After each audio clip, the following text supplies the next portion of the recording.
This is a special episode for people who have HSPs in their life, who love HSPs, but may have trouble understanding how to relate to them or what to do to improve relationships and make less stress in the connection. What most people misunderstand about high sensitivity is that it's not just being emotional. It's not just about this kind of overstimulation experience. A lot of people tend to see sensitivity when it shows up as stress, but they're really two separate different things. And one of the ways to distinguish this is to understand that high sensitivity, is a temperament trait. It's part of how some of us are born, and it's about 20%, 15 to 20% of the population has this trait, and it's marked by deeper processing, by more emotional and sensory awareness, and a lower kind of threshold for stimulation. So that means that given the same environment, a highly sensitive person will become overstimulated quicker than a regular normal person that is not highly sensitive. And so that's the only thing. It's just more sensitivity. It doesn't mean that HSPs are too sensitive or are being dramatic or are overreacting. It's that they have a different threshold. And so understanding this makes a huge difference in finding compassion for the HSPs in your life. If you want to read more about it, you can read Dr. Elaine Aron's research on sensory processing sensitivity. She's written a number of books that can go into a lot of detail about the trait that HSPs have. And once you understand that it's biological, it's not a personality flaw, it's not due to something they need to work on, then you can start to understand them and start to hold them in a different space. So here are some things that can trigger HSPs that may show up in day-to-day activities, and you may be doing this without even knowing it. So this can kind of give you a few tips of how to be around a highly sensitive person. Sometimes small little actions can make a big difference because we're tuned in as HSPs. So just interrupting. Of course, most people don't like being interrupted that much, but highly sensitive people may be more prone to getting overwhelmed by that. Remember that HSPs love to go deep, and so interruption is something that interrupts that flow, and it can cause the normal kinds of reactions that happen when you don't get what you want. Rushing is another area where HSPs are sensitive. They like to take their time. They like to do things methodically. They like to do things really well. And so if there's a time pressure of any kind that you're putting on the HSP in your life, it can cause reactivity to show up quicker. Also, if you talk over an HSP, of course, talking over anyone is not that welcome, but for HSPs, it's a much bigger deal. You know, like some people just talk over each other all the time, and it's just not a big deal at all. For them, it seems normal. Finish each other's sentences and continue, interrupting each other. But for an HSP, this can feel like it makes them want to shut down or makes them want to distance themselves. They can start reading meaning into that. And some of that, of course, is something that you can, the HSP can work on, but some of it is just the natural tendency of being an HSP. They're more sensitive to this. They're more sensitive to having their feelings dismissed. So pay attention. Are you dismissing somebody's feelings? Are you doing something that is mildly unkind or slightly controlling?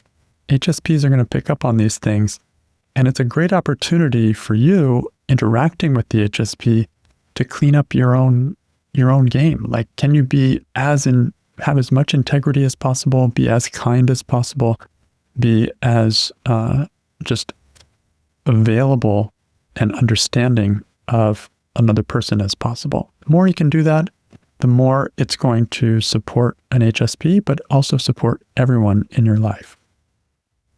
Also, HSPs tend to internalize tension, and they tend to take on responsibility for the emotional energy in the room.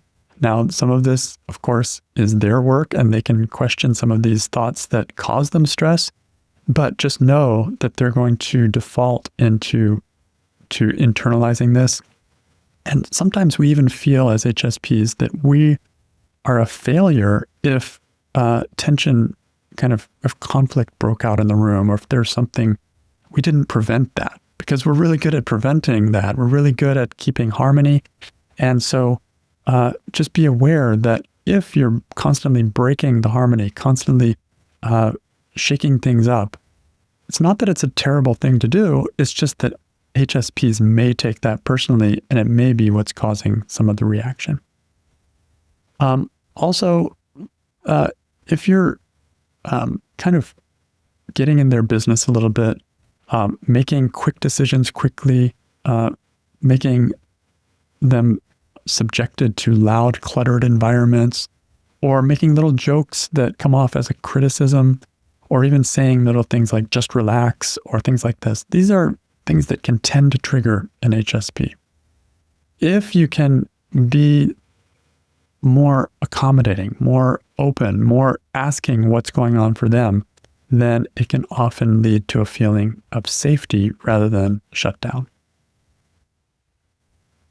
We as HSPs often feel overstimulated by excess input, excess conversation, excess of everything.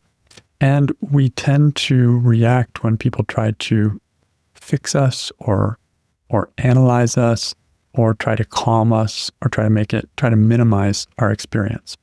Instead, what you can do with an HSP in your life is say, would it help to talk about it, or would you rather have a little quiet time right now?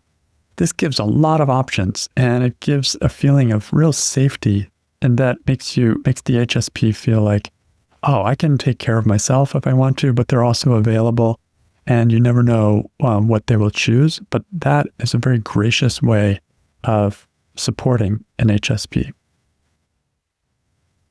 Also, one thing that is important is that when someone is highly sensitive and their reactions seem to be intense because they have become overwhelmed, just know that that's their world. Those feelings are their responsibility. They're not yours. And I use a great little process called the work of Byron Katie for questioning your thoughts. And one of the places this leads is seeing the difference between my business and their business. If you can understand this difference and navigate that, your business is what you think, what you feel, what you do. Their business is what they think, what they feel, and they do. And so there's no need for you to fix them or suppress them or manage their emotions in order for you to feel okay yourself. And so I encourage you to do the work of Byron Katie on the HSP in your life and question your own stressful thoughts, and then come back to your own business where you do have control and you can be peaceful even if they're feeling stressed. And then finally, here are a few just tips that you can use, little ways you can show up with care for an HSP in your life. Slow the pace of the conversation when needed. Ask before changing plans or introducing new topics. HSPs need time to process things.